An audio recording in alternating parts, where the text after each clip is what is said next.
அனைவருக்கும் பொங்கல் தின நல்வாழ்த்துக்கள். இதே நேரம் எங்கள் ஊரில் எப்படின்னு சொன்னால் பொங்கலோட வைபே வேறு மாதிரி இருந்துகிட்ருக்கும். இங்கே அதுக்கான எந்த ஒரு அறிகுறியுமே கிடையாது.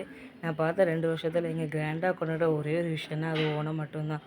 ஸ்கூலுமே இன்றைக்கி ஒரு நாள் மட்டும்தான் லீவு. தீபாவளி வர முன்னாடி பட்டாசு சவுண்டெல்லாம் அங்கங்கே கேட்டுகிட்டே இருந்துச்சு. இங்கே அது கூட இல்லை. சரி, ஒவ்வொரு ஊருக்கும் ஒவ்வொரு ரசனை போல்.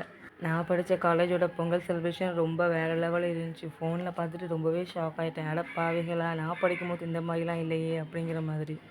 இப்போ அந்த டைமில் நான் மிஸ் பண்ணுற ஒரே ஒரு விஷயம்னா அது கரும்பு தான். இருக்கும்போது தொட்டு கூட பார்க்க மாட்டேன். நிறைய ரீல்ஸ்லாம் பார்த்துட்டு ரொம்பவே டெம்ட் ஆகிடுச்சு. ஆனால் திங்கிறதுக்கு ஒரு துளி கூட வாய்ப்பே இல்லை.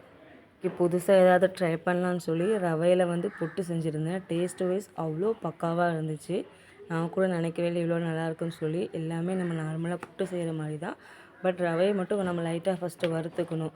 அந்த ஆவி வர ஸ்மெல்லே அவ்வளோ நல்லா இருந்துச்சு. நார்மல் புட்டை விட இது அவ்வளோ டேஸ்ட்டாக இருந்துச்சு. பிள்ளைங்களுக்குமே இன்றைக்கி ரொம்பவே பிடிச்சிருந்துச்சி இந்த பிரேக்ஃபாஸ்ட்.